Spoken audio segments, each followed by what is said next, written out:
This is the beginning of Heyzoos the Coked Up Chicken Book 2, where I've taken a sketch that I drew in Adobe Sketch on my iPad and have imported it into Adobe Photoshop on my Wacom on my Mac. And I use Photoshop for finishing work. The iPad is great for sketching, it's great for writing, it's good for coming up with ideas wherever I am, whenever I'm in the mood to draw. It's portable, but Photoshop's where I take my sketches and then refine them. I add the text, I add the shading. Something like this may end up being a 20 layer page by the time I'm done with it. Just guessing here, but we're going to do a transform scale and edit transform scale and bring this up to the relative page size. So I have a template. It's actually the same template I used for Ethel, the cyborg ninja, in the background there. And I'm just going to work with that. So frequently I'll just design little assets like the frame or whatever. And Heyzoos the Coked Up Chicken, the series it's a parody series about video game reviewing. Every issue, Heyzoos reviews a different game, which is a parody of a real-life game.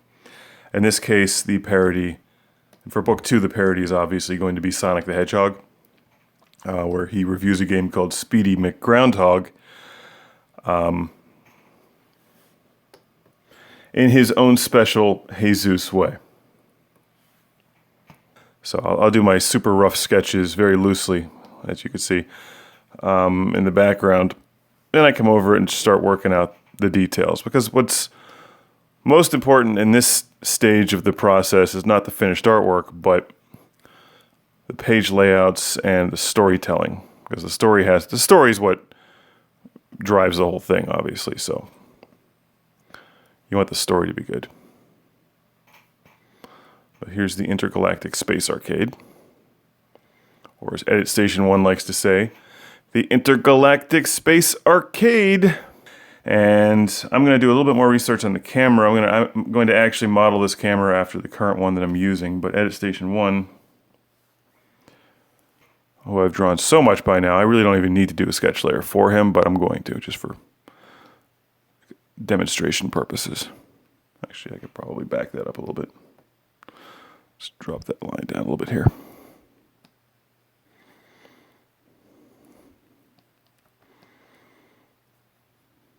And Edit Station 1 shows his emotions with his screen and his antenna, which he uses like a dog tail. So if his antenna is down, that means he's sad. If it's up, he's happy. He's like a dog. Dogs are very predictable. At least mine is. It likes food. Feed me food. Okay. So Edit Station 1 is like the director of Classic Game Room in the series. He's basically me. He takes my role as producer. And Heyzoos is this out-of-control presenter. So the two of them produce the show. And of course, Heyzoos is fueled by Space Coke. That's like the whole running gag of the series. Space Coke, which is a magical ore that keeps him alive. And we've read that in the first issue of Heyzoos the Coked Up Chicken.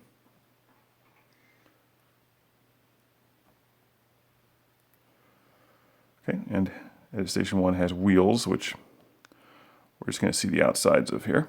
All right. So there he is. Pull it out here, and you can start to see the panel. The panel takes shape. His tongue's hanging out of the side of his mouth like a dog. Cross-eyed like usual.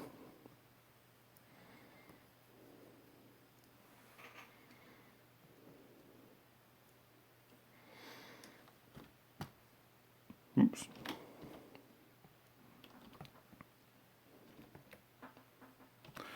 Okay, and then his arms are always bendy like that. And my furnace just kicked on. In the background, can you hear that? Only an idiot would put their recording studio next to a furnace.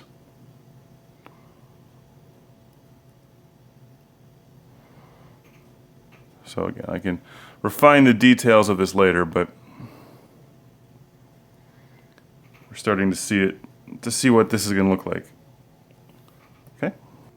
Despite what you see on screen, I have not finished the page because what we're looking at is a page from Heyzoos the Cooked Up Chicken Book 1, or Number 1, Issue 1.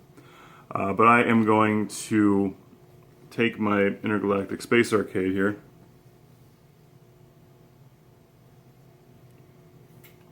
Just going to copy that. And I'm not going to draw over it or anything.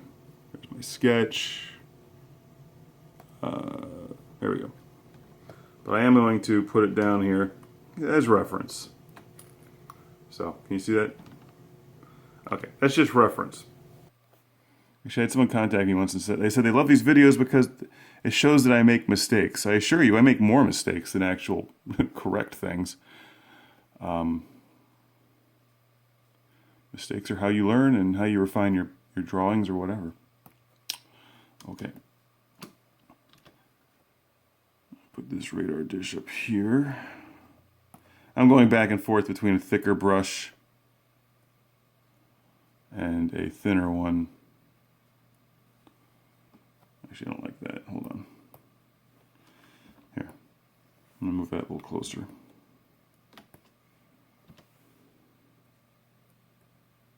There we go. Oh, let's center that.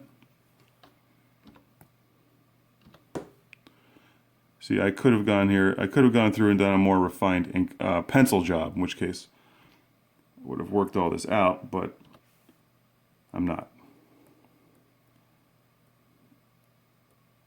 Something like Ethel is a lot more technically challenging, so for that I probably would. But now that I'm doing a lot more sketching on iPad, I actually find that I'm coming into Photoshop with a more refined drawing than I did for, say, the last issue, which was a real challenge to make. That was actually the issue where I drew the book while learning how to draw digitally, which is a total change, which is a real change. It's hard to just jump from one format to another. All right, there's a door down here where the Lord Karnage 5000 would fly out of, which you will see again, by the way, in Ethel Book 2. I don't want to give away anything, but the Lord Karnage 5000 is still in operation somehow. You'll see. All right.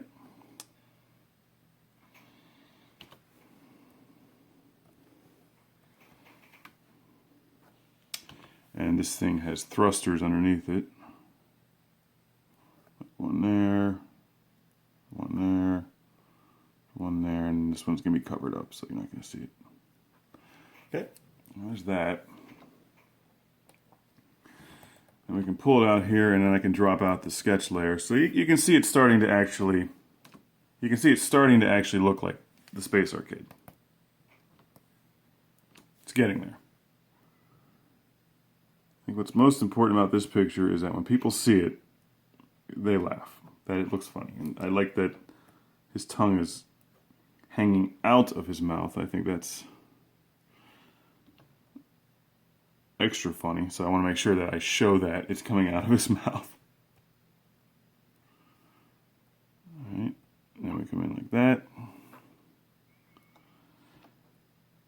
And even though this is an ink layer, when I'm done with this thing, I go back through and just clean up anything that's not perfect. Like I've said before in other videos, if you're selling it, which I am, this is going to be sold on Amazon, you want it to be right. You want people to get their money's worth, which is both the right thing to do and also it should keep them coming back for more. Took a few tries to get that right, but I got it. In general, hands are pretty tough, but this is what I would consider a fairly generic hand pose, holding a mug of beer. That's not quite right for his arm. He's got pretty fat arms. You know what I'm gonna do actually is I'm put more of a bend in it. There we go. That works. That looks good. Okay. And sadly, oops, wrong button. It's actually all I have time for today, so I'm gonna get running. But this is the beginnings of Heyzoos Book 2, right there. I've got dialogue written down on the iPad, but I'm leaving room for it here. There's gonna be some text there. He's talking to him. He's saying a few things, and there's the mountain of space coke in the background. He's like the Scarface of space coke. All right. Classic Game Room is brought to you by Ethel the Cyborg Ninja, now on Amazon and Classic Game Room Barware.